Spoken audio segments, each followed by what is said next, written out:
Greetings, my name is Aaron John M. Lamang. This is my daily devotion for today. This is based upon the video series of Pastor Russell Ocampos 365 Daily Devotion, and our topic for today is Jesus claims all of our service. Our scripture is Colossians chapter 3, verse 22 to 24. Slaves, obey your earthly masters in everything, and do it not only when their eye is on you and to curry their favor, but with sincerity of heart and reverence for the Lord. Whatever you do, work at it with all your heart, as working for the Lord, not for human masters, since you know that you will receive an inheritance from the Lord as a reward. It is the Lord Christ you are serving. No? So let's look at our first teaching, that serving the Lord includes all kinds of works. So anything done with our hands, lahat ng bagay na ginagawa natin, na gamit kamay natin, dalawang kamay natin na binigyan ng Panginoon sa atin, lahat po yan na magagawa natin ng paraan, or ito ay pwede maging paraan pala para iserbisyo ang ating Panginoon, to act in service to God. Anything that we do with our two hands, ay di ano mga bagay na yun. Sa pagluto, sa paglinis, no? Kahit sa pagbantay ng sinain para di masunog, no? All those things, when done well and wholeheartedly and sincerely for the Lord and with the Lord in mind, no? The Lord in mind and in heart, nagiging paraan yan para to praise and worship God and to be under service to God, no? So even when we're working in the simplest things, doing the simplest things, and even when we're on the job, kasama na rin dito yung the lordship of Christ's goals, no? Yung goals ng Panginoon, no? Yung Great Commission, I believe, na is to change the world, no? All the followers are required to do their best to do all things as if they are serving God. Eh di ano mangyari nun? Eh di definitely the world will change for the better. It will become better if everyone is serious and believes and works sincerely for the Lord Jesus Christ, no? So dito talaga natin makikita na kailangan talaga natin iba yung perspective natin sa ano ang worship, ano ang devotion, ano ang service, no? Naakala natin yung worship and service or mga ganung mga bagay na yun, akala natin nagagawa lang natin sa tuwing Sunday, no?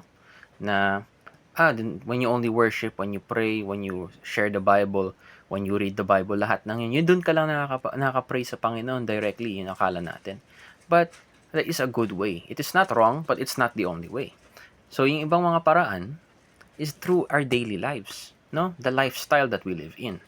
So kasama dito yung all our activities done in the day. Isipin mo, hindi lang Sunday tayo nakakabawi ng sama akong tao sa buong linggo, babawi na lang ako sa Sunday. No, you're able to be a good Christian in your daily life by working wholeheartedly for the Lord and sincerely for the Lord, no?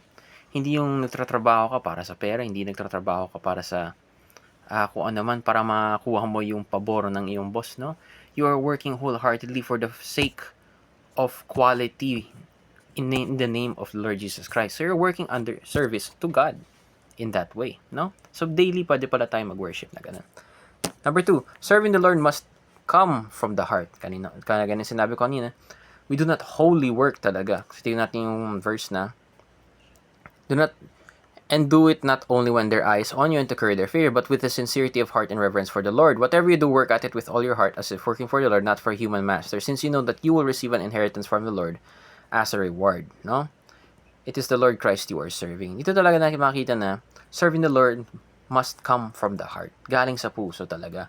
Hindi yung gaya ito, no? Not only slaves obey your earthly masters and everything, and do it not only when their eyes on you and to curry their favor. So hindi na lang yung buong puso natin, we're working for money, we're working for our bosses. No, we serve in quality, in superb quality, as if we are, parang inaalay natin sa Panginoon yung serbisyo natin, yung paghihirap natin na para i-pull out yung full effort, no? And in that way, you serve you serve Jesus Christ with all your heart. And in that way, you worship Him, no? Number 3, serving the Lord comes with its own rewards. Okay, back to the scripture. Since you know that you will receive an inheritance from the Lord as a reward, no? So, sa lahat ng bagay na ginagawa natin, sa daily activities na ginagawa natin, na hindi lang sa prayer, hindi lang po sa sa service, lahat yun, na ginagawa natin, si simpleng paghugas ng pinggan na pag-ginalingan mo, na walang nakatitirang matigas na kanin doon, you are rewarded by God, no? You receive an inheritance from the Lord as a blessing to your life. There's a reward. May karampatang biyaya na magbibigay sa iyo, no? Sa kahit anong ginagawa mo sa mundong ito, in your daily life, in your life, whole life, no? So kung lifestyle natin, i-push out yung buong effort natin, ay di puro blessing yun. kasama na rin magiging byproduct yung success, definitely, no? Kasi kung if you do everything to the best of your ability, edi everything will come out as best as possible.